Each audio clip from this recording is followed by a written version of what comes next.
C'est une immense douleur. C'est une profonde tristesse qui nous réunissent aujourd'hui.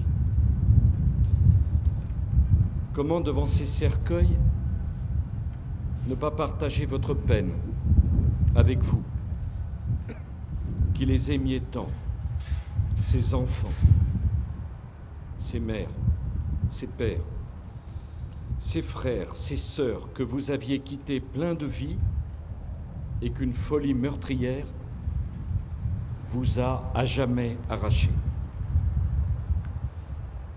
Le terrorisme a frappé vos familles.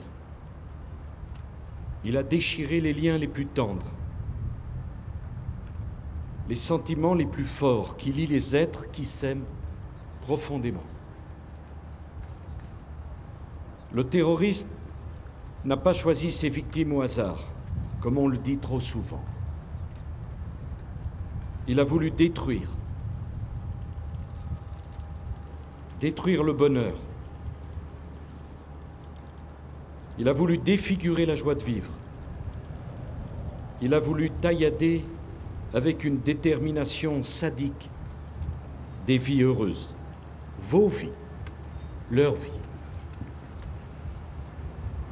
Si je parle de bonheur et de joie en cet instant tragique, c'est parce que tous partageaient ce bonheur et cette joie de vivre. Le 28 avril dernier à Marrakech, ils ont succombé au plus lâche des attentats. Ils étaient en vacances, ils étaient heureux. On les a tués pour semer la terreur. Oui, ils étaient heureux. Heureux d'être ensemble, heureux d'être en famille, heureux de contempler le spectacle de la célèbre place Jemaa el-Fna, depuis le magnifique point de vue qu'en offre la terrasse du café Argana. Heureux comme la petite Camille, elle avait 10 ans. Et comme tous les enfants de son âge qui rentrent d'un très beau voyage, elle devait sans doute être fière des quelques babioles achetées le matin même sur la place avec ses parents. Elle les montrerait à ses camarades lundi pour la rentrée des classes. Peut-être même avait-elle, dans le fond de son sac, une surprise pour son instituteur. Tout cela était emporté par le souffle de l'explosion. Un terroriste, tueur d'enfants, a décidé que pour Camille, il n'y aurait plus jamais de rentrée des classes. Heureux comme la jeune Salomé Girard, 18 ans, et qu'il elle aussi se faisait une joie de ce voyage en famille au Maroc, en compagnie de sa sœur Louise et de sa tante Marie-Christine, également morte dans l'attentat. Heureux comme Marie-Christine qui rêvait de ce voyage depuis des années, eh bien un terroriste fou a décidé de transformer ce rêve d'une vie en cauchemar pour ceux qui restent. Heureux comme Jean Aubert et sa compagne Catherine Lombard, ou comme Éric Asnard et sa compagne Maude Sombret, 15 minutes avant l'attentat. 15 minutes avant de mourir, Maude avait appelé sa famille depuis la terrasse de l'Argana pour lui dire son bonheur d'être là, devant un des plus beaux points de vue du Maghreb, en compagnie de l'homme qu'elle aimait.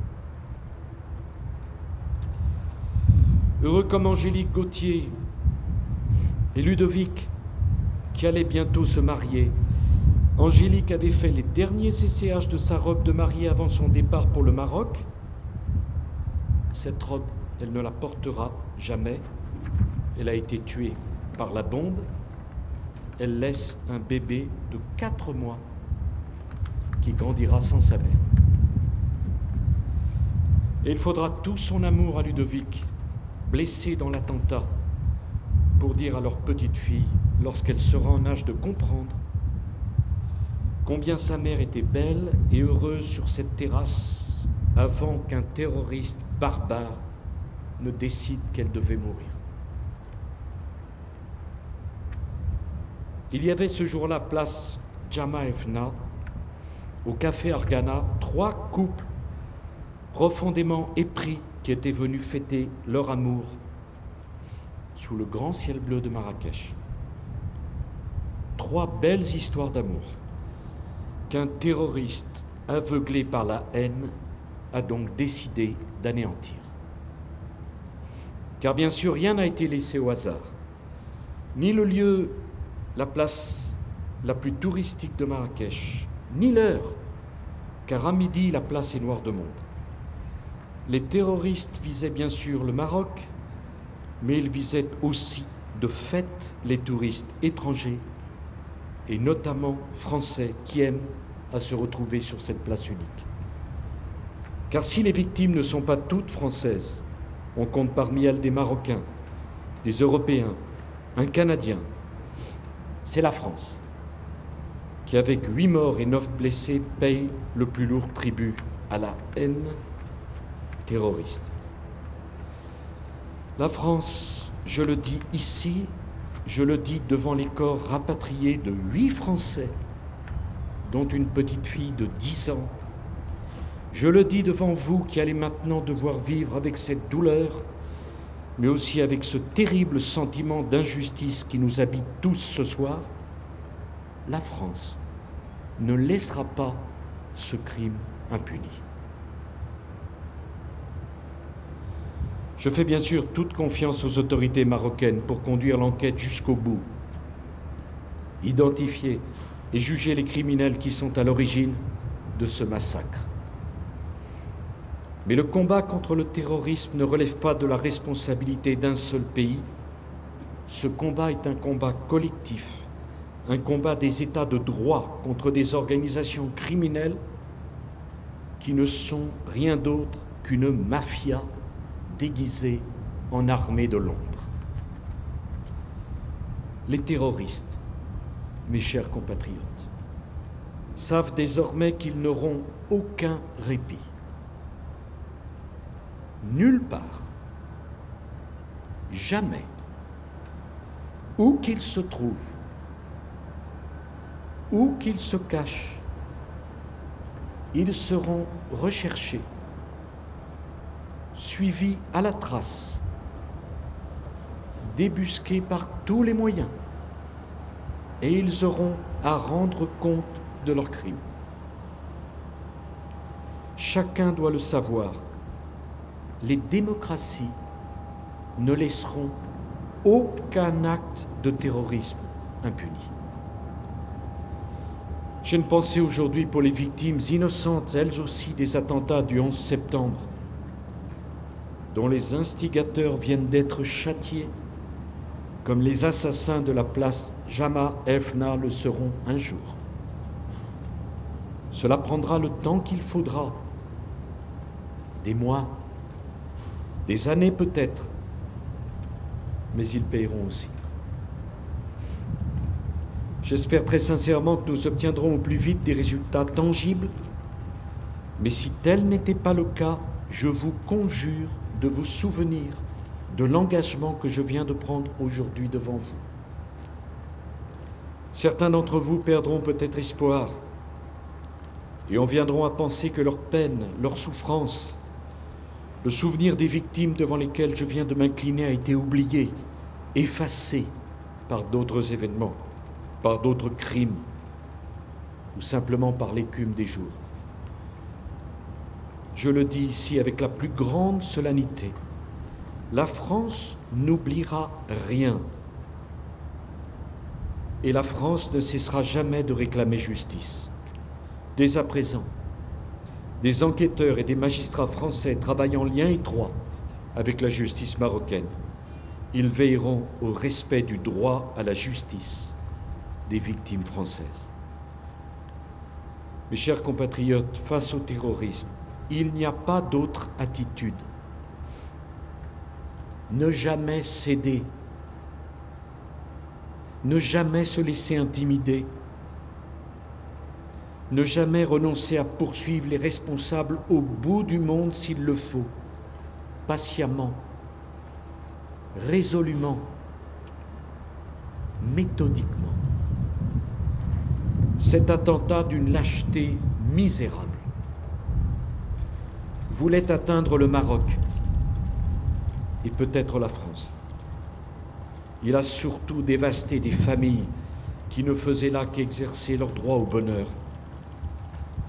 Qu'il me soit permis d'exprimer la tristesse de tous les Français devant la douleur qui frappe les familles de toutes les autres victimes et en particulier les familles des victimes marocaines. Je remercie Sa Majesté le roi Mohamed VI pour les attentions permanentes et profondément sincères qu'il a eues dans ces circonstances tragiques pour le Maroc envers les familles françaises touchées par ce drame terrible. Aussitôt connue la tragédie, il a pris toutes les victimes et leurs familles sous sa protection. Il a donné des ordres très fermes pour que tout soit fait dans un souci d'efficacité, mais également de très grande humanité, pour soulager les familles et leurs proches présents sur la place. Ces attentions, ces gestes sont ceux de la fraternité et de l'amitié dont la relation franco-marocaine témoigne chaque jour et plus que jamais dans les épreuves. Je tiens à rendre un hommage tout particulier aux services de secours marocains qui se sont précipités sur les lieux après l'explosion, ainsi qu'au personnel médical des hôpitaux de Marrakech qui a si admirablement accueilli, soigné, réconforté les blessés, tout en apportant un soutien permanent à leurs familles. Les terroristes ne nous terroriseront pas, les terroristes perdront. Ils perdent déjà. Le bilan du terrorisme n'est fait que de malheur et d'échecs. Le terrorisme n'a jamais fait progresser la moindre cause pour la bonne et simple raison qu'il les discrédite moralement et les condamne politiquement. Aujourd'hui, ce n'est pas le terrorisme qui est en train de conduire les peuples arabes sur les chemins de la liberté, mais une soif immense et pacifique de justice et de démocratie. Je veux que l'on sache que la France apporte son soutien aux peuples arabes qui ont pris leur destin en main. Je veux que l'on sache que la France est aux côtés du roi Mohamed VI qui a compris cette aspiration à la liberté et qui a décidé d'y répondre parce que cette réponse est la plus belle réponse à apporter aux marchands de haine. Aujourd'hui, le Maroc est en deuil, la France est en deuil. C'est le temps du recueillement, c'est le temps de la peine et de la tristesse partagée. Et c'est au nom de tous les Français que je me suis incliné devant les cercueils de ces victimes innocentes. La France ne les oubliera pas. La France n'oubliera pas la douleur. La France n'oubliera pas l'injustice. La France n'oubliera pas le crime. La France n'oubliera pas ses soldats morts pour défendre ses valeurs de liberté et de justice face à la barbarie et au fanatisme. La France n'oubliera pas ses enfants déchiquetés par les bombes de ces terrorismes haineux et lâches. La France n'oubliera pas les otages et l'angoisse de leurs familles.